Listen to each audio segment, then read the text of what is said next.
तो मेरे भाइयों, इसराइल ने तालीम में इतना जोर डाला है, उनके यहाँ बच्चा पैदा होते ही वो स्कूल में एडमिशन कराते हैं, इंजीनियर बनता है, डॉक्टर बनता है, एक से एक साइंटिस्ट बन रहे हैं और नई नई चीजों का खोज कर रहा है। और हम मुसलमान, हम थोड़ा सा, हमारी उम्र 15 साल की हुई, एक को हमने अपने बेटे को, एक को भेज दिया मद्रास, एक को चेन्नई भेज दिया, एक को दुबई भेज दिया, एक को हमने दिल्ली भेज दिया, एक को यहाँ भेज दिया, एक को वहाँ भेज दिया, और उसका बेटा अदर स्टेट से पैसा भेज रहा है और उसका बाप चौराहे में बैठ के आराम से बेटे की कमाई लेके चाय पी रहा है। अपने बेटे की तालीम को बर्बाद करके, अपने बेटे की तालीम को बर्बाद करके और बेटे की कमाई खाने वालों, अपने बेटे के फ्यूचर को बर्बाद करने वालों, कल कयामत के दिन अल्लाह रब्बुल आलमीन के यहाँ जवाब देना पड़ेगा। हर गार्जियन अपने ऊपर जिम्मेदार है। कुल्लुकुम राइन व कुल्लुकुम मसऊलुन अन रइयतिही। हर आदमी तुम में से जिम्मेदार है और कल कयामत के दिन उसके ऊपर उसकी जिम्मेदारी के ताल्लुक से सवाल किया जाएगा, आप बच नहीं पाएंगे। तालीम के मैदान में हम कितना आगे हैं मेरे भाई। आइए इन्हीं आयत करीमा के ऊपर हम एक और सवाल पैदा करते हैं। अल्लाह के नबी सल्लल्लाहु अलैहि वसल्लम को जब नबी बनाया गया 40 साल की उम्र में, अल्लाह के नबी जनाब मोहम्मद रसूलुल्लाह सल्लल्लाहु अलैहि वसल्लम को जब नबी बनाया गया, उस वक्त मक्के का माहौल कितना खतरनाक था। मक्के का माहौल कितना खतरनाक था। पढ़िए सीरत की किताब उठाइए, ज़ादुल मआद अल्लामा इब्न क़य्यिम की साहिब अर्रहूल मखतूम मौलाना सफीउर रहमान साहब मुबारकपुरी की इन तमाम सीरत की किताबों को आप उठाओ। अल्लाह के नबी जनाब मोहम्मद रसूलुल्लाह सल्लल्लाहु अलैहि वसल्लम को जब नबी बनाया गया, जब अंतिम ऋषि बनाया गया, जब अंतिम संदेशा बनाया गया, जब आपको रिसालत दी गई, आपको नबूवत दी गई, मक्का का माहौल कितना खतरनाक था। कहीं शराब पी जा रही है, कहीं जुआ खेला जा रहा है, कहीं मेरे भाइयों लड़कियों को जिंदा तरगोर किया जा रहा है, कहीं सूदी कारोबार इतने उरूज पर है कि मालदारों ने गरीबों की कमर तोड़ करके रखी हुई है। ज़िनाकारी इतने उरूज पर है कि औरतों ने अपने घरों के बाहर में बाकायदा हरी झंडियां लगा दी है, हरे हरे झंडे लगा दिए हैं कि जिस आदमी को मेरे पास आना है बिला झिझक आ जाए, बेधड़क आ जाए और हमसे बदकारी करे, हमसे ज़िनाकारी करे। इतना माहौल बिगड़ चुका था मेरे प्यारे साथियों। गौर कीजिए, मक्का का माहौल कितना खतरनाक था। शिर्क इतने उरूज पर है कि कोई लात की पूजा कर रहा है, कोई मनात की पूजा कर रहा है, कोई तरफ की इबादत कर रहा है, खाने काबा के इर्द-गिर्द 3 सुमाट रखी हुई मूर्तियों की इबादत कर रहा है। इतने माहौल खराब है। ऐसे माहौल में मेरे भाइयों, अब सवाल ये है कि अल्लाह तबारक व तआला ने अपने नबी के ऊपर जो सबसे पहले आयत नाजिल की, वो पढ़ने के ताल्लुक से ही आयत नाजिल क्यों की? अल्लाह चाहता तो लड़कियों को जिंदा तरगोर किया जा रहा था, उसके खिलाफ आयत लेके भेज देता। अल्लाह चाहता तो सूद के हुर्मत पर आयत भेज देता। अल्लाह चाहता तो शिर्क के खिलाफ आयत नाजिल कर देता। अल्लाह चाहता तो ज़िनाकारी के खिलाफ आयत नाजिल कर देता। लेकिन अल्लाह ने पढ़ने के ताल्लुक से हुक्म क्यों दे दिया? इक़रा बिस्मि रब्बिकल लज़ी खलक। आए मेरे नबी, पढ़ो उस रब के नाम से जिसने पैदा किया। इसलिए कि आए नबी, जब आप पढ़ लेंगे, आप जब इल्म हासिल कर लेंगे, तो आपको जब मालूम हो जाएगा तो लड़कियों को जिंदा तरगोर नहीं करेंगे। जब बेटियों की अहमियत मालूम हो जाएगा, जब बेटियों की अहमियत और फजलत आपको मालूम हो जाएगा, तो लड़कियों को जिंदा तरगोर नहीं किया जाएगा। जब आप आए नबी, आप पढ़िए, जब आपको मालूम हो जाएगा कि सूद कितना बड़ा गुनाह है, सूद कितना बड़ा पाप है, तो सूद का कोई कारोबार नहीं करेगा, सूद का कोई भी लेन देन नहीं करेगा। आए नबी, जब मालूम हो जाएगा कि ज़िना कितना बड़ा गुनाह है, तो कोई भी आदमी ज़िना नहीं करेगा। इसलिए अल्लाह तबारक व तआला ने सबसे पहले पढ़ने का हुक्म दे दिया। इक़रा बिस्मि रब्बिकल लज़ी खलक, खलकल इंसान मिन अलक, इक़रा व रब्बुकल अकरम अल्लज़ी अल्लम बिल कलम, अल्लमल इंसान मा लम यअलम। ये 5 आयतें सबसे पहले नबी अकरम जनाब मोहम्मद रसूलुल्लाह सल्लल्लाहु अलैहि वसल्लम के ऊपर नाज़िल हुई। और आगे बढ़ते हैं। नबी अकरम इस दुनिया में जो आए वो क्यों आए, नबी की बैसत का मकसद क्या था। कुरान कहता है हुवल्लज़ी बअस फिल उम्मीयीना रसूलन मिनहुम यतलू अलैहिम आयातिही व युज़क्कीहिम व युअल्लिमुहुमुल किताब वल हिकमा। वही तो है जिसने उम्मियों के अंदर, अनपढ़ों के अंदर एक रसूल भेजा। हम ही में से, इंसानों के दरमियान में ही से अल्लाह ने एक रसूल को मुंतखब किया, एक रसूल को चुना। और वो रसूल क्या करते हैं, यतलू अलैहिम आयातिही, जो अल्लाह की आयात को लोगों को पढ़ के सुनाता है। यतलू अलैहिम आयातिही, जो कुरान की आयतें लोगों को पढ़ के सुनाता है, दुनिया वालों को कुरान की आयतें पढ़ के सुनाता है। वयुअल्लिमुहुमुल किताब वल हिकमा, और किताब व हिकमत सिखलाता है। लोगों के नफ्स को तज़किया करता है, लोगों को गुनाहों से पाक व साफ करता है। अल्लाह के नबी सल्लल्लाहु अलैहि वसल्लम ने मक्का के अंदर आने के बाद आपने लोगों को पाक व साफ किया, गुनाहों से पाक व साफ किया, आपने लोगों के नफ्स की तज़किया की। तो नबी अकरम के बैसत का मकसद क्या था, इल्म था कि अल्लाह के नबी दुनिया वालों को कुरान पढ़ के सुना दे। इसी को पुराणों में कहा गया, ए तस्मिन्नन तरे मलिक आचार्य समन्विता महामद इति खयात शिष्य शाखा समन्विता। अंतिम महर्षि के बारे में कहा गया, अनपढ़ों के गुरु आएंगे। लोगों, अनपढ़ों में गुरु आएंगे। आचार्य के बने गुरु होता है, मलिक से बने अनपढ़ जाहिल, अनपढ़ों में गुरु आएंगे। और आने के बाद क्या कहा गया, मोहम्मद के नाम से उनको प्रसिद्धता मिलेगी, वो मोहम्मद से मशहूर होंगे, मोहम्मद से मशहूर होंगे, मोहम्मद से उनको प्रसिद्धता मिलेगी। मेरे भाइयों, अल्लाह के नबी सल्लल्लाहु अलैहि वसल्लम उम्मियों में आए, और उम्मियों में आने के बाद आपने दुनिया वालों को शिक्षा दी। दुनिया वालों के सामने आपने कुरान की आयतें पढ़ के रखी है। आप उकास के बाजार में कुरान की आयतें सुनाने के लिए जा रहे हैं, वहां पर आपको इतना मारा जाता है कि आप बेहोश हो जाते हैं। आपको ताइफ की गलियों में भी मारा जाता है। इसलिए यतलू अलैहिम आयातिही, वो नबी कुरान की आयतें तुम्हें पढ़ के सुनाता है। तो नबी अकरम की बैसत का मकसद भी इल्म था मेरे भाइयों, इल्म। और आज हम उस चीज से कितना पीछे हैं, इल्म। और आपको मालूम है जंगे बदर हुई, जंगे बदर अचानक हुई सन 2 हिजरी में जंगे बदर हुई। और जंगे बदर में 70 काफिर मारे गए, और 70 काफिरों को अरेस्ट कर लिया गया, पकड़ लिया गया। उसके बाद अल्लाह के नबी सल्लल्लाहु अलैहि वसल्लम सहाबा कराम से मशवरा लेने लगे। आपने अबू बकर से पूछा कि अबू बकर, इन कैदियों से क्या मामला किया जाए, इनको क्या किया जाए। अबू बकर ने कहा, अल्लाह के नबी कुछ ले दे करके रफा दफा कर दीजिए, कुछ पैसे ले लीजिए, इनसे कुछ जुर्माना ले लीजिए और छोड़ दीजिए।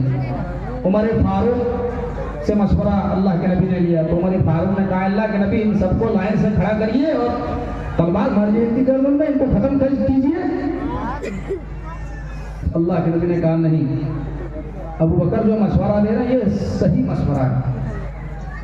फिर अल्लाह के नबी ने उन कैदियों से ये जुर्माना मुतय्यन कर दिया कि इतना इतना जुर्माना लाओ भाई, और अपने अपने कैदी को छुड़ा करके हमसे ले जाओ।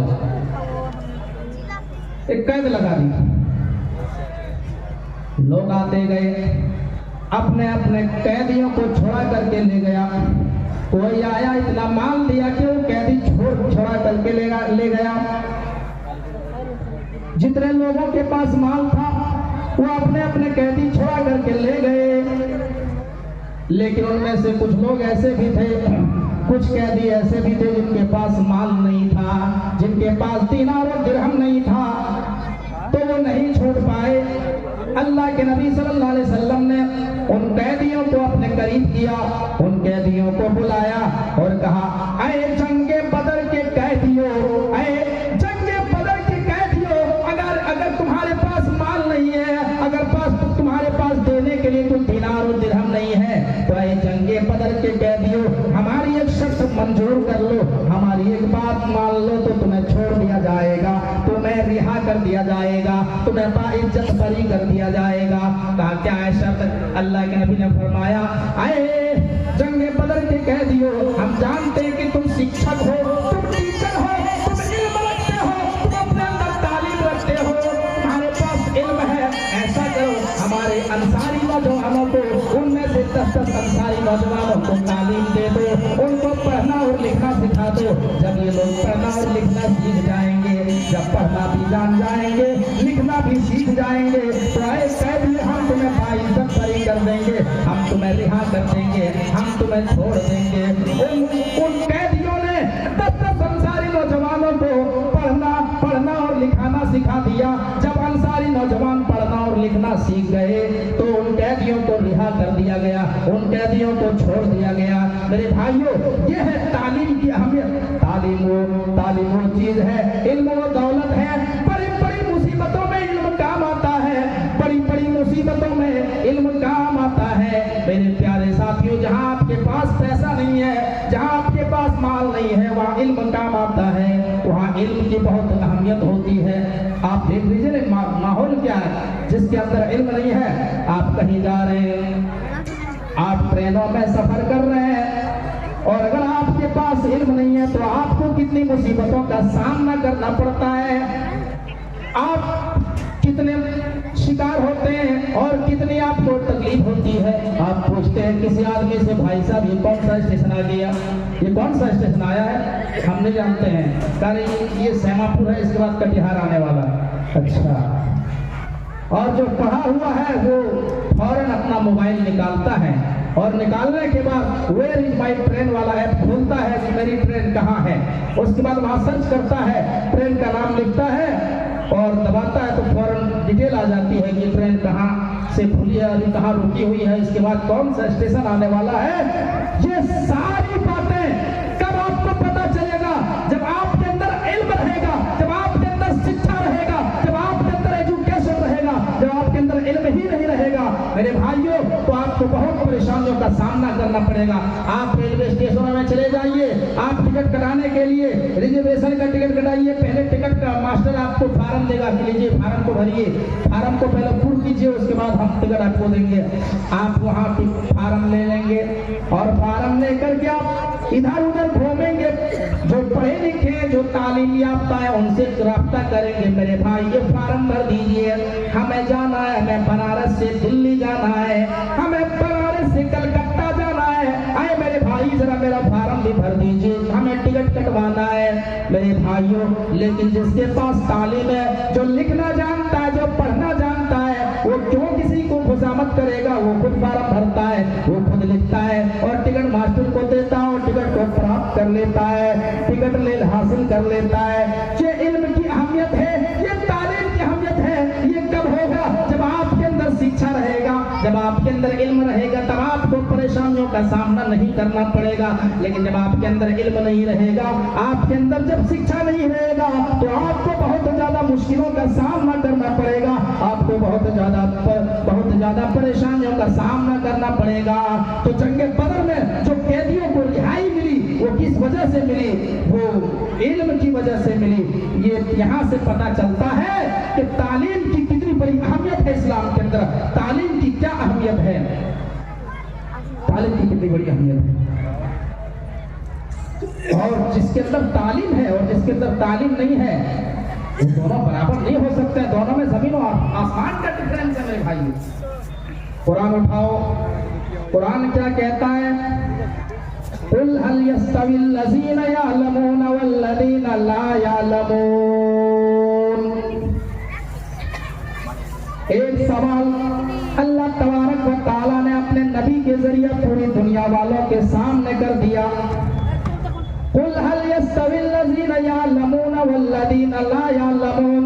ऐ नबी, क्या जो पढ़ा लिखा है, क्या जो तालीम याफ्ता है, जो साहिब इल्म है और जो साहिब इल्म नहीं है, क्या ये दोनों बराबर हो सकते हैं? क्या ये दोनों बराबर हो सकते हैं? नहीं नहीं मेरे भाइयों, दोनों में जमीन और आसमान का डिफरेंस है। जिसके पास इल्म है और जिसके पास इल्म नहीं है, दोनों कैसे बराबर हो सकते हैं? मेरे भाइयों, एक आदमी दीन की तालीम रखता है, दीन की शिक्षा रखता है, और एक आदमी दुनिया की तालीम रखता है। ये दोनों भी बराबर नहीं हो सकते हैं। एक दीनदार आदमी दीन के बारे में ज्यादा मालूम ईमान रखता है और एक दुनिया के मामले में दुनियादार ज्यादा जानकारी रखता है, जिसके पास दुनियावी इल्म है, तो ये दोनों भी बराबर नहीं हो सकते हैं। एक बात बताइए, एक डॉक्टर और एक गहरे डॉक्टर क्या दोनों बराबर हो सकते हैं? एक डॉक्टर और एक गहरे डॉक्टर क्या दोनों में बराबर हो सकते हैं? नहीं हो सकते। बड़े डॉक्टर ने आपके हाथ में इंजेक्शन पकड़ा दिया और ये कह दिया, क्या ये फला साहब जाओ इस इंजेक्शन को ले जाओ और अपने गांव में जाकर के लगवा लेना, किसी से लगवा लेना, किसी डॉक्टर से लगवा लेना।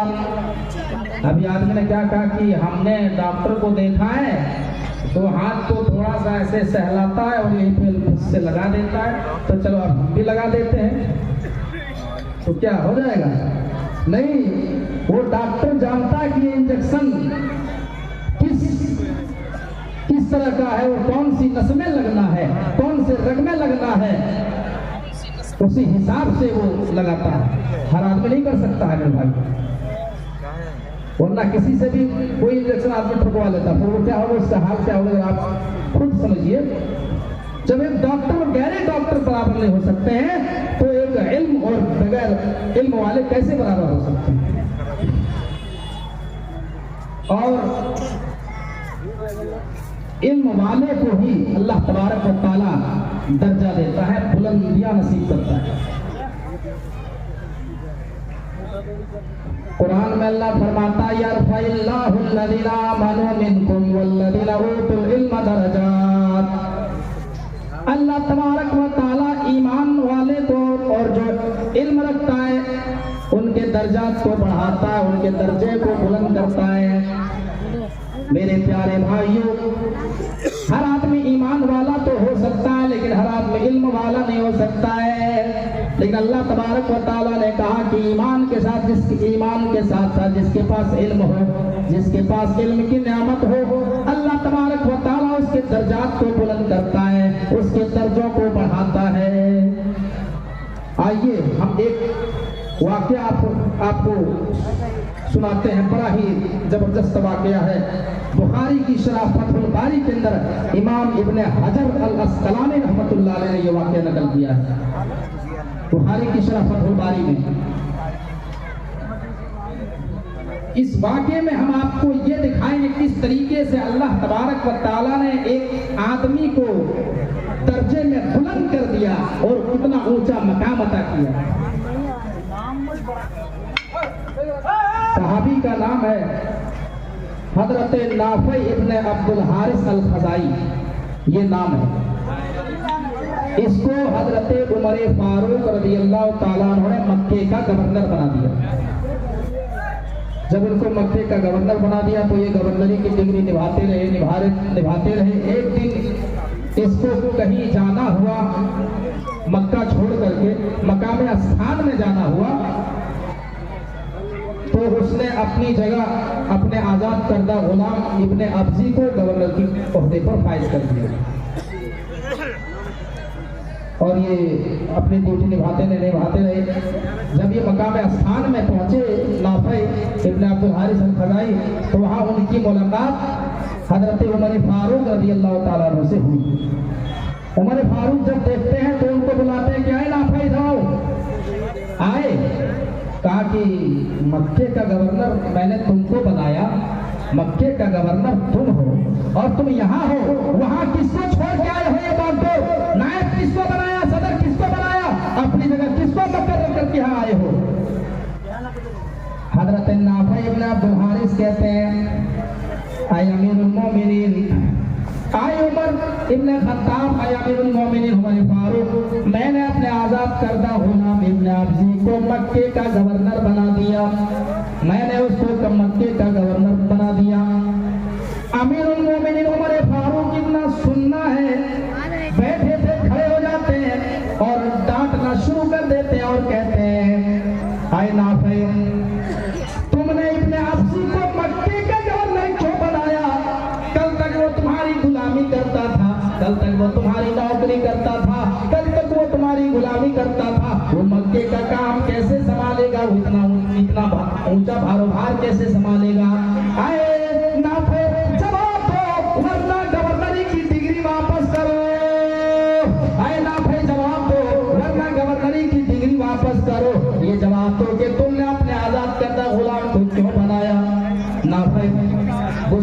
हाथ के इशारे से कहते हैं बस कीजिए अमीरुल मोमिनीन, आगे अगर एक लफ्ज भी ज्यादा बोला तो मैं भी गवर्नरी की डिग्री वापस कर दूंगा, हमें नहीं चाहिए ऐसी गवर्नरी।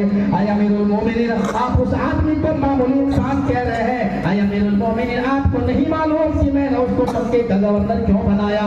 अमीरुल मोमिनीन कहते हैं ऐ ना भाई जवाब जब बताओ वरना गवर्नरी की डिग्री वापस करो, जल्दी जवाब तुम क्यों बनाया वरना गवर्नरी की डिग्री वापस करो।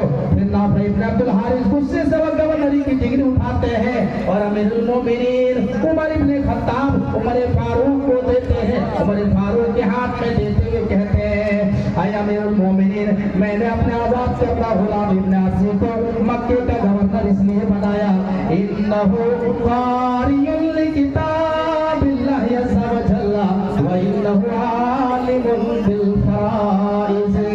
ऐ अमीरुल मोमिनीन, मैंने इसलिए गवर्नर बनाया कि ये कुरान का बेहतरीन कारी है, ये कुरान को बहुत ही अच्छा पढ़ता है।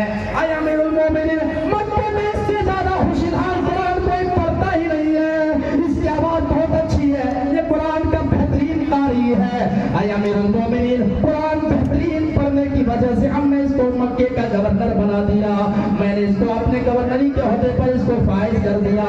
अमीरुल मोमिनीन उमर फारूक जब इतना सुनते हैं, जब ये सुनते हैं फिर वो गवर्नरी की डिग्री उठाते हैं और वापस नाफे इब्न अब्दुल हारिस के हाथ में देते हुए कहते हैं कि नहीं ऐ नाफे, मैंने तुम्हारे नबी से सुना है, अल्लाह के नबी ने फरमा दिया है, अल्लाह के नबी ये फरमा चुके हैं इन्नल्लाह यरफउ बिहादल किताबि अक़वामन व यदउ बिही आखरीन। इसी किताब की वजह से अल्लाह किसी को बुलंदी अता फरमाता है और इसी किताब को छोड़ देने से अल्लाह किसी को जलील व खार कर देता है।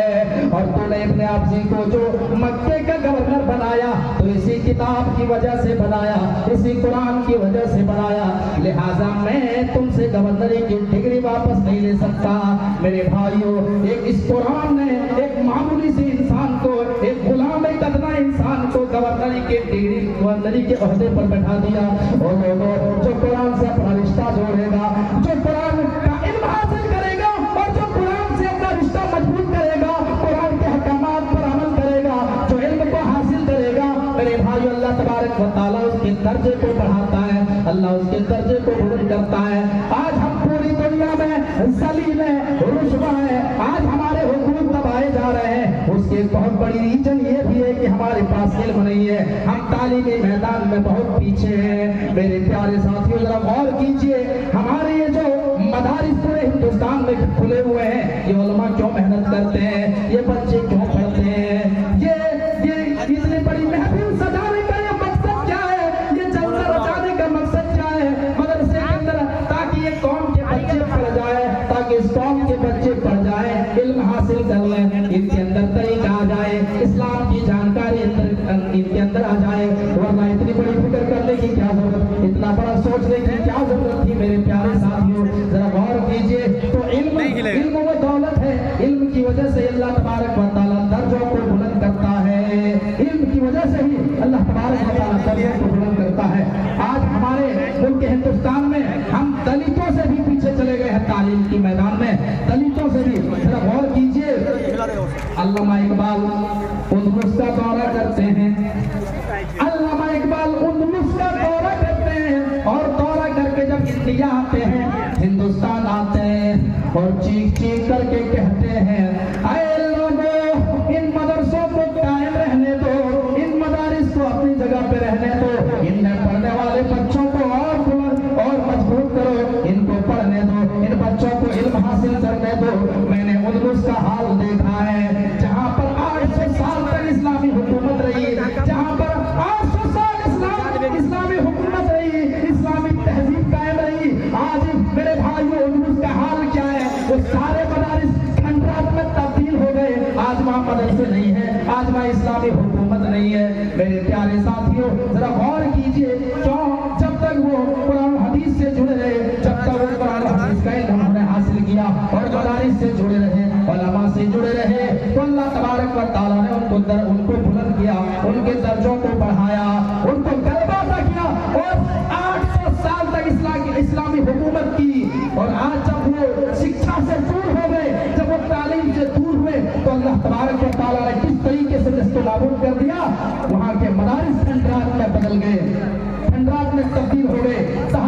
हो गया। मेरे भाइयों, तो अगर हमें अपने समाज को मजबूत करना है, अपनी सोसाइटी को बचाना है, अपने मदारिस को मजबूत कीजिए, इल्म के मामले में आगे आइए, तालीमी मैदान में आगे आइए। हम अल्लाह रब्बुल आलमीन से दुआ करते हैं कि हम तमाम मुसलमानों को इल्म दीन हासिल करने की तौफीक अता फरमा। अल्लाह हम तमाम मुसलमानों को कुरान और हदीस की तालीम हासिल करने की तौफीक